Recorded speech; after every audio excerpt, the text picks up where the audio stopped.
This is a brief video on tips for success in this course, BMGT 232 Personal Finance. It is very important for me, as I have discussed in the welcome message, that you are successful in this course. The course, not only to be successful and meet all the assignments and the goals in the course, also to be successful because it will be very helpful and impact your life to learn how to manage your money wisely. When you log into the course, you'll see similar to what you see in front of me. I'm going to go into student view real quick so you'll see the student view.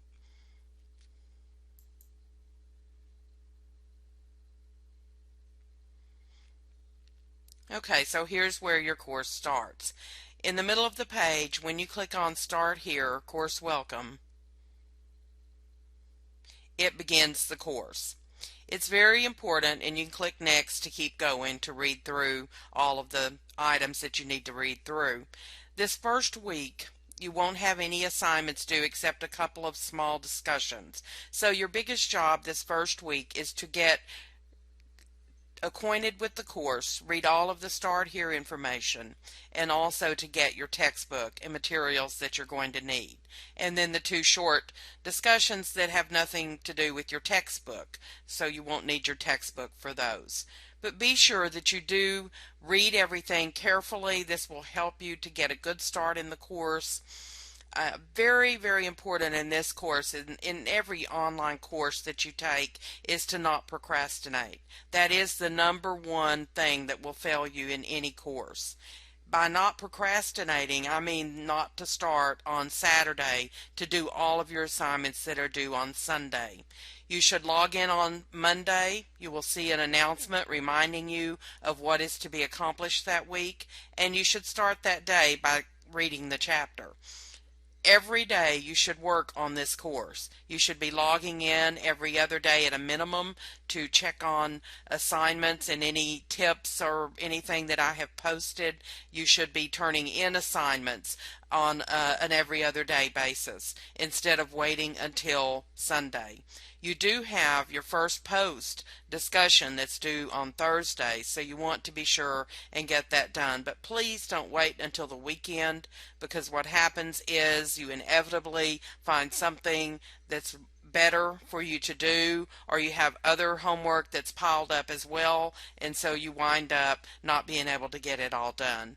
So I really encourage you to work on this course every day. It probably would be a good idea to sit down and plan your week. I'm going to do this on Monday, this on Tuesday, etc., until you have only a few things to do on Saturday, so you may be able to do something fun as well on Saturday or Sunday. Keep clicking Next to read all of the important information in the course. Course navigation, read each of these so you can become familiar with the course navigation in this particular course. If you've never taken a Canvas course, I encourage you to go to Canvas and look at the tutorials there. Here's a course overview in the objectives. CO means course objectives for all of the objectives in the course, and how you'll meet those objectives. Gives you a quick synopsis or summary of what you'll be doing in this course. And you can continue to click Next to learn everything that you need in the course. Or also, if you have to leave and not sure where you left off, you can click over on the left hand side and go to Modules. And everything starting in the Start Here module should be done this week, including an introduction of yourself discussion and a syllabus discussion.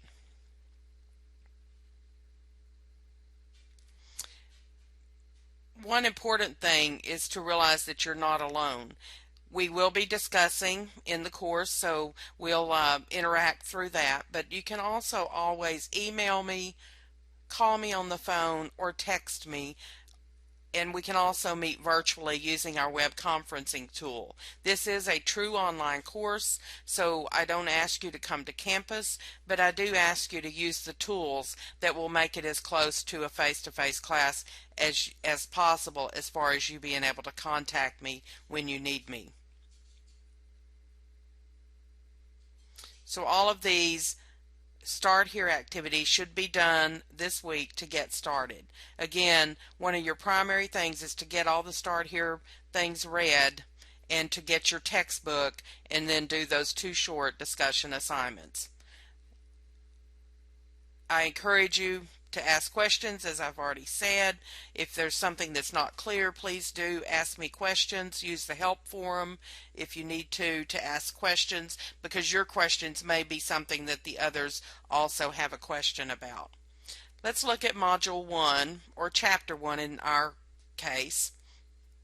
Each of those module pages gives you an overview of the chapter that you should read to get a general idea of what the focus will be. This will help you as you start to read, because you already know a little bit about what you're focusing on. The course objectives and the chapter objectives, they're labeled with a C for chapter.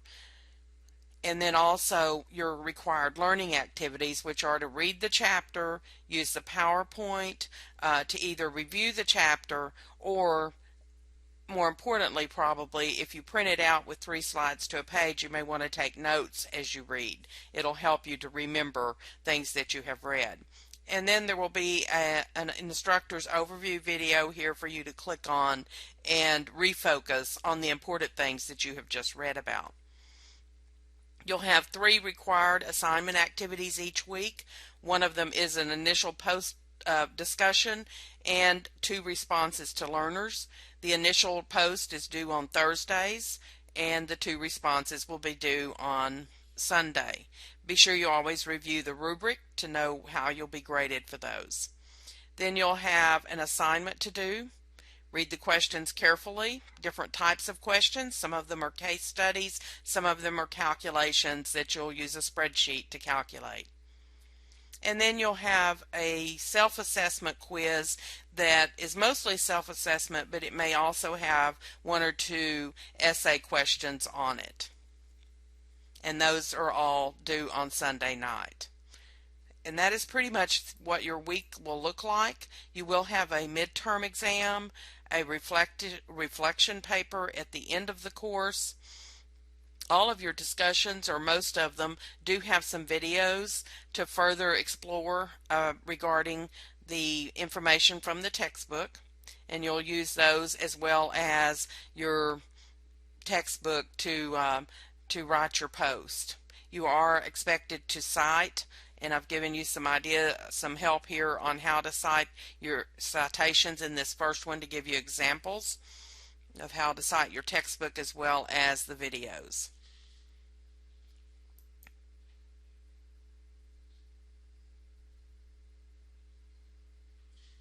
Your assignment, again, I've spelled it out pretty clearly, I believe, but if you have questions about it, be sure you ask those questions. These will either be done in a Word document, or sometimes Word and Excel if you're doing some calculations, and then uploaded for grading. Always read the rubric before you start the assignment, so you'll know how you'll be graded. And finally, this chapter will end with a quiz that gives you an idea of what you may need to go back and review. Please note that if you're calculating anything, you will need to have an Excel spreadsheet uploaded to that question, so that I can see how you calculated it. Okay, so this is pretty much your tips for success. Be sure that you don't procrastinate. Get an early start. Create yourself a calendar for the week as to what you're going to accomplish each day for your goals, so that you can get it done by Sunday and stay on track. Let me know if you have any questions. I'm here to help you, and this is the end of this video.